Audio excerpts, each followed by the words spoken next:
Assalamualaikum warahmatullahi wabarakatuh. Perkenalkan, nama saya Deli Tresya Putri, NIM 1903036996, Prodi Manajemen Pendidikan Islam, Universitas Islam Negeri Wali Songo, Semarang.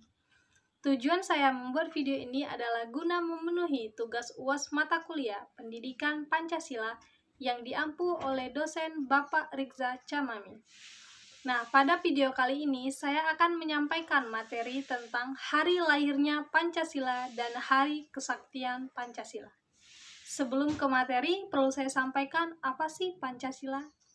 Pancasila adalah suatu ideologi bangsa Indonesia yang merupakan suatu dasar bagi negara Indonesia. Nah, Pancasila sendiri itu dijadikan sebagai landasan dari segala hukum yang ada di Indonesia. Jadi, segala permasalahan yang ada di Indonesia itu harus sesuai dengan tuntutan dari sila-sila Pancasila. Pancasila sendiri itu berasal dari bahasa Sanskerta yang berasal dari dua kata. Yang pertama adalah panca, yang kedua adalah sila. Panca artinya 5 dan sila artinya dasar. Nah, dari kelima dasar inilah menjadi tuntutan atau pedoman dari negara Indonesia sendiri. Mungkin hanya itu pengantar Pancasila yang dapat saya sampaikan. Langsung aja kita ke materi. Apa sih hari lahirnya Pancasila? Sejarah Pancasila ini berawal dari pemberian janji kemerdekaan kepada bangsa Indonesia oleh Perdana Menteri Jepang.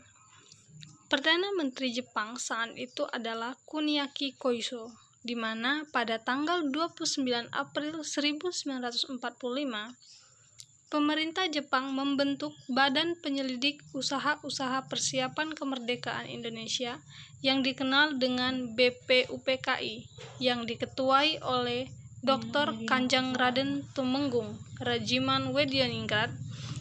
Dalam pidato pembukaannya, Dr. Rajiman antara lain mengajukan pertanyaan kepada anggota-anggota sidang.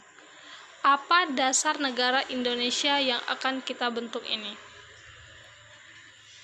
Tujuan pembentukan BPUPKI adalah untuk mempelajari hal-hal yang berhubungan dengan tata pemerintahan Indonesia merdeka. Awalnya BPUPKI memiliki anggota 70 orang, di mana terdiri dari 62 orang Indonesia dan 8 orang anggota istimewa bangsa Jepang yang tidak berhak berbicara dan hanya boleh mengamati saja. Kemudian ditambah dengan 6 orang Indonesia pada sidang kedua BPUPKI. Pada sidang pertama dilaksanakan pada tanggal 29 Mei 1945 sampai dengan 1 Juni 1945 untuk merumuskan falsafah dasar negara untuk negara Indonesia. Nah, selama 4 hari bersidang, ada 33 pembicara dan penelitian terakhir menunjukkan bahwa Soekarno adalah perumus dari Pancasila. Sebenarnya ada juga beberapa tokoh lain yang menyumbangkan idenya atas dasar negara, antara lain adalah Muhammad Hatta, Muhammad Yamin, dan Supomo. Pancasila oleh Soekarno yang dikemukakan pada tanggal 1 Juni 1945 dalam pidato spontannya yang kemudian dikenal dengan judul Lahirnya Pancasila. Soekarno mengemukakan dasar-dasar sebagai berikut: kebangsaan Indonesia atau nasionalisme, kemanusiaan atau internasionalisme, mufakat atau demokrasi, kesejahteraan sosial, serta ketuhanan yang berkebudayaan. Nama Pancasila itu diucapkan oleh Soekarno dalam pidatonya pada tanggal 1 Juni itu, di mana ia berkata bahwa sekarang banyak prinsip. Yang pertama kebangsaan, kedua internasionalisme, yang ketiga mufakat, yang keempat kesejahteraan, dan kelima adalah ketuhanan. 5 bilangannya. Namanya bukan Pancadharma, tetapi saya namakan ini dengan petunjuk seorang teman kita ahli bahasa. Namanya ialah Pancasila. Sila artinya asas atau dasar, dan di atas kelima dasar itulah kita mendirikan negara Indonesia kekal dan abadi. Sebelum sidang pertama itu berakhir, dibentuk pula suatu panitia kecil untuk merumuskan kembali Pancasila sebagai dasar negara berdasarkan pidato yang diucapkan Soekarno pada tanggal 1 Juni 1945. menjadikan dokumen itu sebagai teks untuk memproklamasikan Indonesia merdeka. Nah, dari panitia kecil itu dipilih 9 orang yang dikenal dengan Panitia 9 untuk menyelenggarakan tugas itu. Rencana mereka disetujui pada tanggal 22 Juni 1945 yang kemudian diberi nama Piagam Jakarta. Setelah rumusan Pancasila diterima sebagai dasar negara secara resmi, beberapa dokumen penetapannya ialah: rumusan pertama ada Piagam Jakarta atau Jakarta Charter tanggal 22 Juni 1945.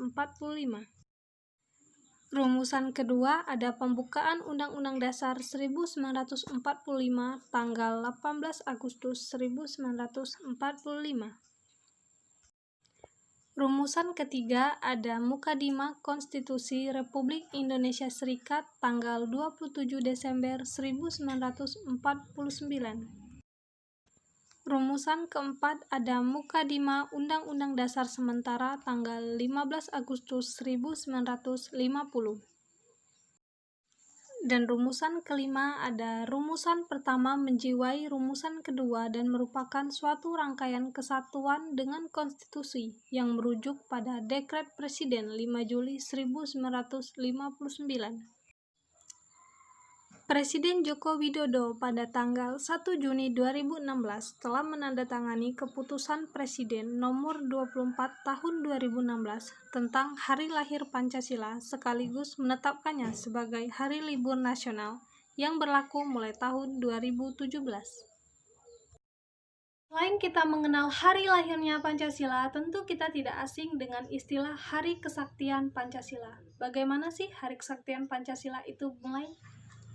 Pada tanggal 30 September 1965 terjadi insiden yang dinamakan Gerakan 30 September atau G30 SPKI. Nah, insiden ini sendiri masih menjadi perdebatan di tengah lingkungan akademisi mengenai siapa penggiatnya dan apa motif di belakangnya. Akan tetapi, otoritas militer dan kelompok keagamaan terbesar saat itu menyebarkan kabar bahwa insiden tersebut merupakan usaha PKI atau Partai Komunis Indonesia mengubah unsur Pancasila menjadi ideologi komunis untuk membubarkan Partai Komunis Indonesia dan membenarkan peristiwa pembantaian di Indonesia pada tahun 1965 sampai dengan 1966. Pada hari itu, 6 jenderal dan 1 kapten serta beberapa orang lain dibunuh oleh oknum-oknum yang digambarkan pemerintah sebagai upaya kudeta. Gejolak yang timbul akibat G30 SPKI sendiri pada akhirnya berhasil diredam oleh otoritas militer Indonesia. Hari peringatan Gerakan 30 September atau G30 SPKI dan tanggal 1 Oktober ditetapkan sebagai Hari Kesaktian Pancasila. Demikian video kali ini yang dapat saya sampaikan. Apabila ada kesalahan, saya mohon maaf. Saya akhiri. Wabillahi taufiq wal hidayah. Wassalamualaikum warahmatullahi wabarakatuh.